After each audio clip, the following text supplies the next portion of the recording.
Hello students, welcome to your online class. This is mathematics class for class 11th students. Today we will discuss about our new chapter which is chapter 23 statistics. Okay, measures of dispersion. Okay, तो we देखिए बच्चों, इसको हम start करेंगे basics से एकदम। तो आप यहाँ पे देखिए कि बेसिक्स क्या है आपके, इसके अर्थमेटिक मीन से हम यहाँ स्टार्ट करते हैं, क्योंकि आप जब इन चीज़ों को समझोगे तभी इन चीज़ों को आप क्वेश्चंस में अप्लाई कर सकोगे। ठीक है, तो देखिए यहाँ पे the mean of the variable. क्या देखिए बच्चों, मैंने आपको अर्थमेटिक मीन वगैरह सीक्वेंस एंड सीरीज चैप्टर में भी पढ़ाया हुआ है, लेकिन वो आपका मीन डिफरेंट है इससे। ठीक है, यहाँ पे आप देखिए ये कैसे है आपका। The mean of the variable x1 x2 and so on xn is denoted by x bar and calculated as. देखिए बच्चों, जो आपको मीन फाइंड आउट करने को कहा जाता है तो उसको हम डिनोट कैसे करते हैं, वो हम डिनोट करते हैं x बार से। ओके, इसको हम बार बोलते हैं।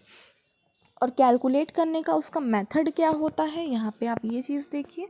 कैलकुलेट आप करते हो इसको x1 x2 x3 and so on xn upon n, मतलब जितने भी टर्म्स हैं उन सबका सम करोगे आप, अपॉन में नंबर ऑफ टर्म्स जो होंगे वो यहाँ पे आप लिखोगे।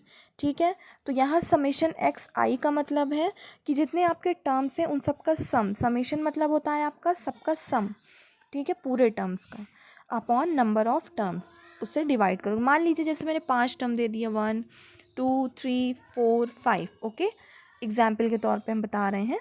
देखिए 5 टर्म अगर मैंने आपको दे दिया है बच्चों, तो इन पाँचों टर्म्स का सम मतलब 1 + 2 + 3 + 4 + 5 अपॉन, ठीक है, अपॉन आपका क्या होगा यहाँ n, कितने हैं 1 2 3 4 5, 5 टर्म्स हैं, ये करोगे।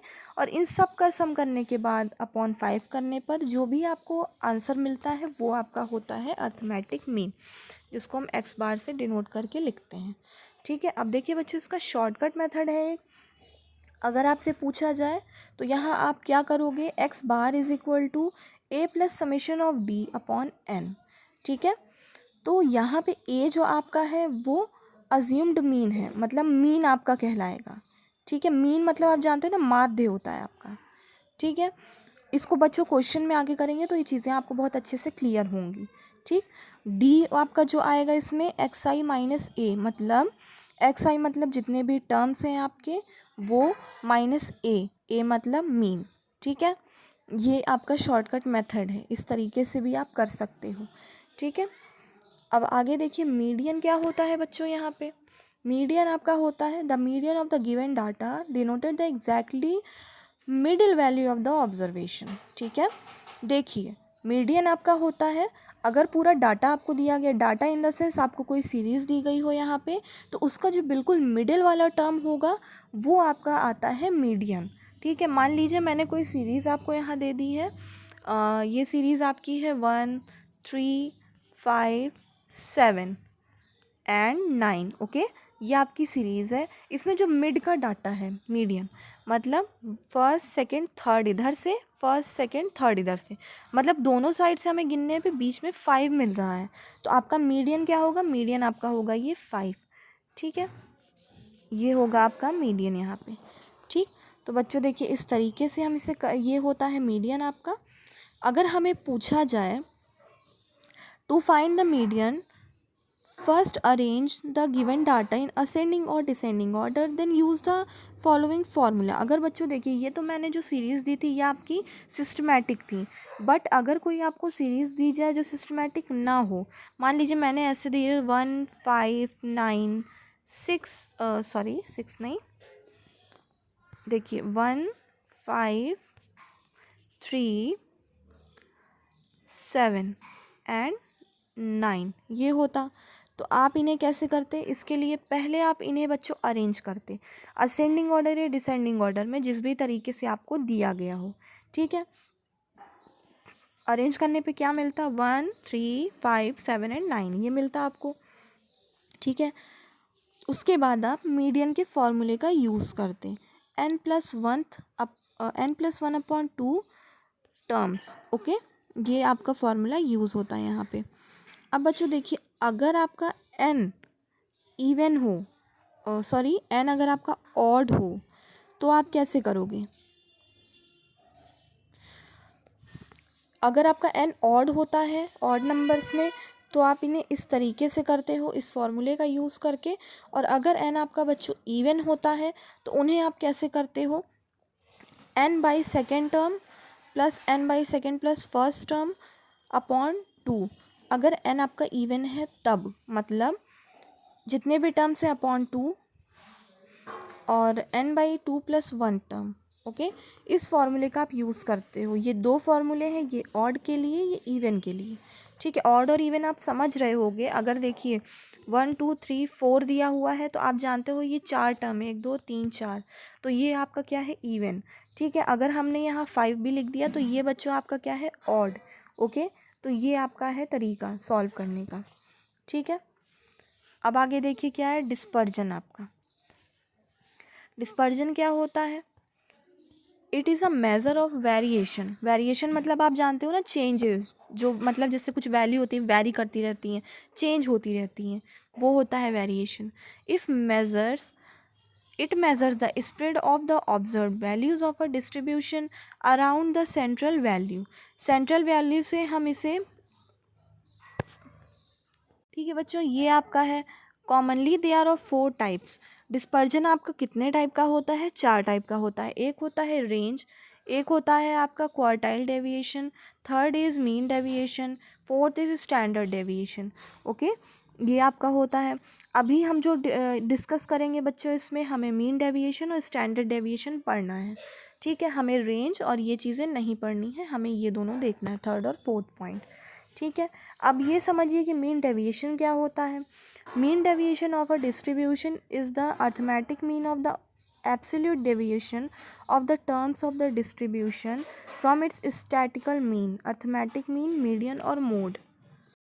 देखिए, mean deviation of a distribution is the arithmetic mean, मतलब जो डिस्ट्रीब्यूशन करते हैं, जो भी नंबर्स हमारे पास होते हैं, उनका जो अर्थमेटिक मीन होता है वो होता है absolute deviation of the terms of the distribution from its statistical mean. ठीक है, मतलब जो ये चीज़ें हम यूज़ करते हैं आपका, जिसमें अर्थमेटिक मीन होता है, मीडियन होता है एंड मोड होता है। ठीक है, वो होता है हम जो उसको एब्सोल्यूट डेविएशन के फॉर्म में यूज़ करते हैं। ठीक है, फ्रॉम इट्स स्टैटिकल मीन से। ओके बच्चों, तो मीन डेविएशन आपका ये होता है। मैं आगे क्वेश्चंस कराऊंगी तो ये चीज़ें आपको क्लियर होंगी, अभी आपको केवल ये पढ़ के क्लियर नहीं होगा यहाँ पे। ठीक है, अब देखिए बच्चों, इसमें कुछ रिमार्क्स हैं इसके, कि इसकी प्रॉपर्टीज़ क्या क्या है। अगर हम दो डेविएशन का सम करते हैं स्टैटिकल मीन से तो वो हमेशा ज़ीरो होता है। If any two observation are distinct, अगर कोई दो ऑब्जर्वेशन अलग अलग होते हैं तो sum of square of the deviation is positive, उनके स्क्वायर का जो सम होता है वो हमेशा पॉजिटिव होता है। और अगर हम लेते हैं absolute value of the deviation तो सम ऑफ डेविएशन जो होता है वो भी पॉजिटिव होता है। और इसके बाद देखिए, mean deviation about median is minimum, median का जो मीन डेविएशन होता है वो हमेशा मिनिमम होता है।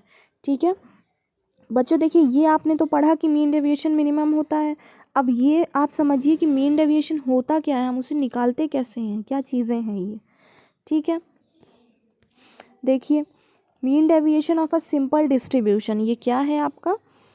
अगर x1 x2 and so on xn कोई n वैल्यूज़ है x के वेरिएबल की, ठीक है, और m जो है इसकी सेंट्रल वैल्यू है, मतलब अर्थमेटिक मीन है या मीडियन है या मोड है, कुछ भी है, तो हम क्या करेंगे? Mean deviation of these observations about m के लिए इनका जो मीन डेविएशन होगा उसका फॉर्मूला क्या है, आप यहाँ देखिए, summation of i is equal to 1 n, मतलब आप यहाँ देख सकते हो n टर्म्स तक है, ये 1 से स्टार्टिंग है। ओके, तो आप देखिए mod of xi minus m, m मैंने बताया है यहाँ क्या है, मीन डेविएशन है। उसके बाद अपॉन n मतलब नंबर ऑफ टर्म्स हैं। ठीक है, ये होता है आपका फॉर्मूला, अगर मीन डेविएशन पूछा जाए तो उसको फाइंड आउट करने का। ठीक, अब आप देखिए बच्चों, यहाँ पे कुछ आपका वर्किंग प्रोसीजर है। अगर n values of let n values of the variable x are, n values हैं किसी वेरिएबल x की, ठीक है, x1 x2 and so on xn तक है, तो हम क्या लिख सकते हैं, इसका क्या मतलब है, deviation can be calculated by using the following steps. तो बच्चों आपने अभी इसको पढ़ तो लिया है ना, लेकिन ये समझिए कि इनको फाइंड आउट करने के स्टेप्स क्या क्या हैं हमारे। तो पहले हम क्या करेंगे, first step, compute the central value of m, मतलब m की सेंट्रल वैल्यू, मतलब अर्थमेटिक मीन, मीडियन और मोड, आपको ये फाइंड आउट करना है ऑफ द गिवन ऑब्जर्वेशन में से। आप क्या करेंगे, उसको सब्ट्रैक्ट करिए m from each observation and calculate xi minus m। Her observation में से m को आपको माइनस करना है, आपको टेबल बनानी होगी, ठीक है। उसके बाद आप कैलकुलेट करोगे xi माइनस m i की अलग अलग वैल्यूज़ के लिए, ठीक है। देखिए मैंने यहाँ समझाया था ना, ये जो आपका टर्म दिया हुआ है ये i 1 से लेके n तक गया है, ठीक है, ये आपका है। और स्टेप 3 आपका क्या है, देखिए समेशन i से n तक जाएगा, i 1 से n तक जाएगा, और फॉर्मूला क्या लगेगा, xi minus m by taking the absolute value xi minus m of xi minus m obtained in step 2, ठीक है। हमें ये यूज़ करना है, हमारा टेबल जो बनेगा 3 टर्म में इस तरीके से टेबल बनेगा, तो इसमें आप ये वैल्यूज़ लिखोगे, इस वाले में आपको ये वाली वैल्यू लिखनी होगी, ठीक है। फॉर्मूला जो यूज़ करना है वो ये मैंने आपको बता ही दिया है, ठीक है। देखिए बच्चों, mean deviation of ungrouped frequency distribution क्या होता है, मतलब देखिए यहाँ पे ये है आपका n ऑब्जर्वेशन ऑफ वेरिएबल है x, ठीक है, x का n तक ऑब्जर्वेशन किया गया है,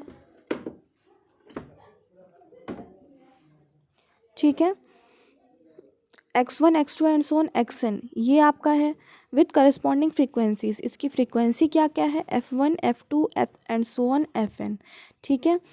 m आपका क्या है बच्चों, सेंट्रल वैल्यू है, मतलब सेंट्रल वैल्यू पहले ये समझिए होती क्या है, ये होती अर्थमेटिक मीन, मीडियन और मोड, इसको हम कहते हैं सेंट्रल वैल्यू, ठीक है, ऑफ द गिवन ऑब्जर्वेशन। तो बच्चों mean deviation of ungrouped frequency distribution हम कैसे फाइंड आउट करते हैं, ये है आपका मीन डेविएशन, ये होगा summation of i to n, i is equal to 1 to n, ठीक है, fi mod xi minus m upon summation of fi, okay, ये है आपका फॉर्मूला, ठीक, जहाँ f क्या है, आपकी फ्रीक्वेंसी है, x क्या है आपका, ये आपका है यहाँ पे सीरीज जो दे दी गई है यहाँ पे, सॉरी ये है n observation of x of variable x है ना, ये x n आपका xi आपका, ठीक है। तो बच्चों ये है आपका फॉर्मूला, मैंने दोनों के फॉर्मूले आपको बताए हैं। इसके आगे आप देखिए क्या है, प्रोसीजर हम पढ़ते हैं, हमने ये प्रोसीजर समझा था, इसी तरीके से हमें ये प्रोसीजर समझना है यहाँ, ठीक है। यहाँ है find the central value of m, पहले हमें क्या करना है, m फाइंड आउट करना है, मतलब सेंट्रल वैल्यू क्या है, ये अर्थमेटिक मीन, मीडियन और मॉड, ये चीज़ फाइंड आउट करनी है। उसके बाद हम डेविएशन निकालेंगे m के रिस्पेक्ट में, जो भी होगा हमारा, कैसे निकालते हैं, xi माइनस m करके कंप्यूट करेंगे mod of xi minus m, ठीक है, मल्टीप्लाई करेंगे xi माइनस m को जो भी करस्पॉन्डिंग फ्रीक्वेंसी है आपकी fi, मतलब अगर आप फर्स्ट टर्म के लिए कर रहे हो, मतलब fi मतलब f1 तो x1 होगा, fi की जगह 2 रखते हो तो x2 होगा, ठीक है। तो हमें कंप्यूट करना है ये, मतलब फाइंड करना है। उसके बाद हम क्या करेंगे, इस फॉर्मूले का यूज़ करेंगे और डायरेक्ट वैल्यू रख के हम इसको कंप्लीट फाइंड आउट करेंगे। समेशन आप समझ लो क्या होता है, समेशन मतलब होता है सारे चीज़ का सम, ये देखिए सारे चीज़ का सम, ठीक। Mean deviation of grouped classified frequency, यही फॉर्मूला है जो ऊपर आपने पढ़ा हुआ है, ठीक है। तो बच्चों ये है आपका कॉन्सेप्ट, आई होप कि ये चीज़ें समझ में आई होंगी। अगर आपको कहीं भी कोई कन्फ्यूज़न होती है तो आप मुझसे पूछ सकते हो यहाँ पे। आज के लिए हम ये वीडियो आपकी कॉन्सेप्ट बेस्ड रखते हैं, इसके बाद जो हम वीडियो बनाएंगे उसमें मैं आपको बच्चों क्वेश्चंस कराऊंगी एंड एग्जाम्पल्स कराऊंगी, ठीक है। जितनी चीज़ें मैंने पढ़ाई हैं इनको आप रिवाइज ज़रूर कर लेना, ओके।